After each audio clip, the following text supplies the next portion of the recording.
Hey, what's going on, everybody? Man, it's late. It's late, man. I really had to relate this message. This was on my heart. It just came on my heart. You know, going on 8:30, going on 8:30 right now, and I probably would have been going to sleep. But I had to come back on here, man, and just relate this to you, man. Do not let these people tell you that you're not gonna make it. Don't let these people tell you that you ain't gonna make it. You're gonna make it regardless when you put your mind to it and when you keep doing what you're doing. See, when they telling you that, they don't see the life, they don't see a vision, they don't see a future for themselves. They jealous and envy of you.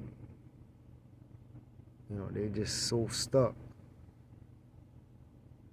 You know where they stuck at?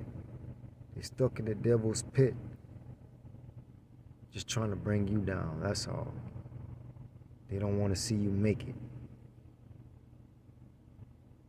So they rather tell you that you're not going to make it and pray on your downfall and hope that you don't make it.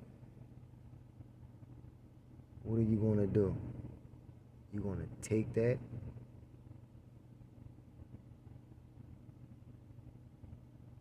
you're going to take it and just cry about it and not do nothing with your life? Or either stand up and stand on the business on God's kingdom. You stand on God's kingdom. You stand on business. You stand on business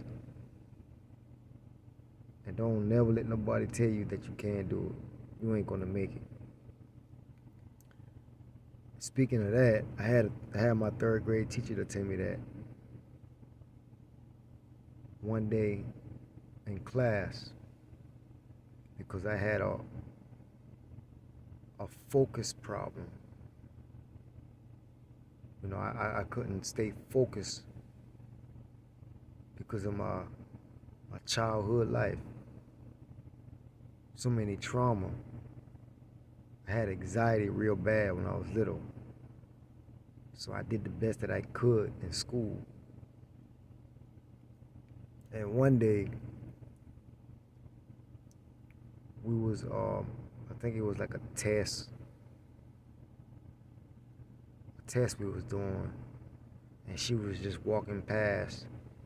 You know how teachers used to walk up and down, walk past your desk to see if you cheating or not, to see if you got anything you ain't supposed to be having on a desk except for the test, that pencil or the test. And she was on my right side, and when she stopped, she had her hands like this.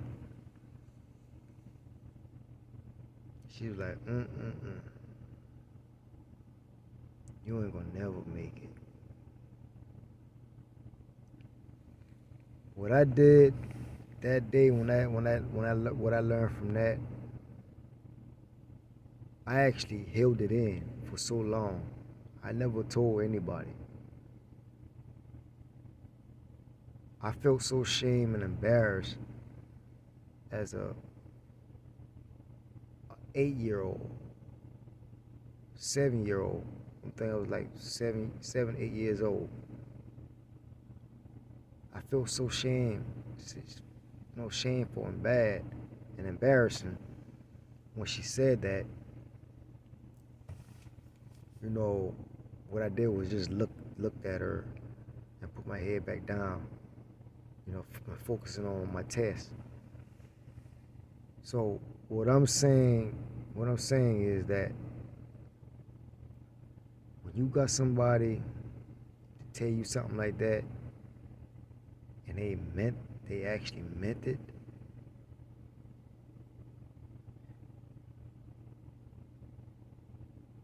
it will never stick unless you don't do anything about it. It will never stick unless you do something about it. You know, if you decide to make a change, if you decide and stand up and say, the hell with these people, hey, and then the world out of trouble, because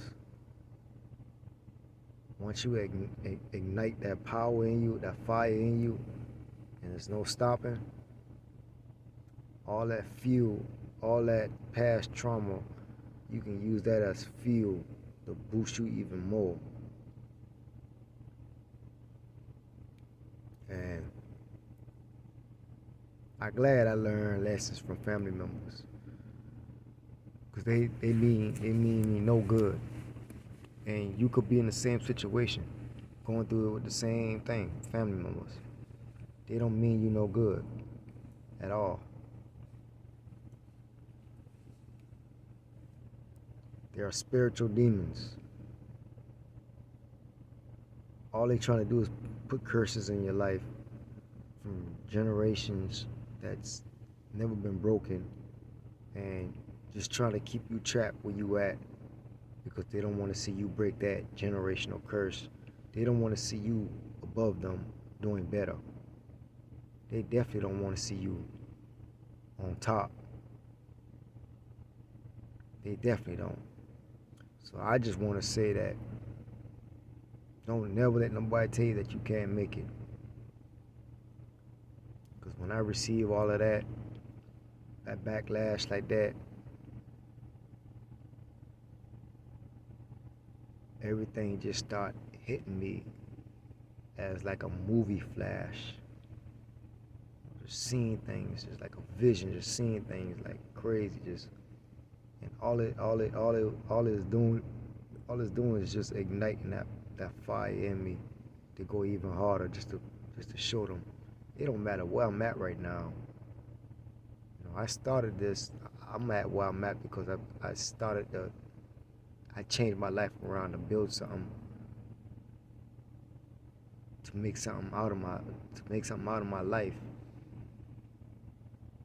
And what I did, failed, lost it all. Did I quit? No. You only fail. You only become a failure if you quit. If you don't quit, it's just lesson learned. That's all. A pruning season. Things that just been in your life that you needed to get rid of. That's all it is. God is just pruning you in a season. He's stripping you, like He breaking you down and reshaping and remolding you. That's all. For you to come out to be the best version, the best person of yourself ever, who He wants you to be. Everything is gonna change about you. You can't bring that old version of you into the a new chapter, a new season in your life, because it's not going to work. That's why it's called pruning season. That's why you get stripped and break down, because you getting all of that oldness. It can't come with you. It can't come with you.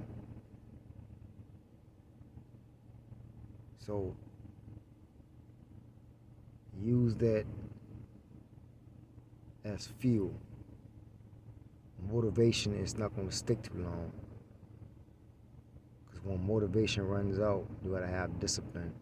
And when you have that discipline is over motivation. And all you can do is just think about that fuel. Just ignite that fire in you even more to go even harder. So whatever you're doing, keep going. Whatever you're doing, do it 2 times, 5 times, 10 times, even harder. 10x that joint. May God bless y'all.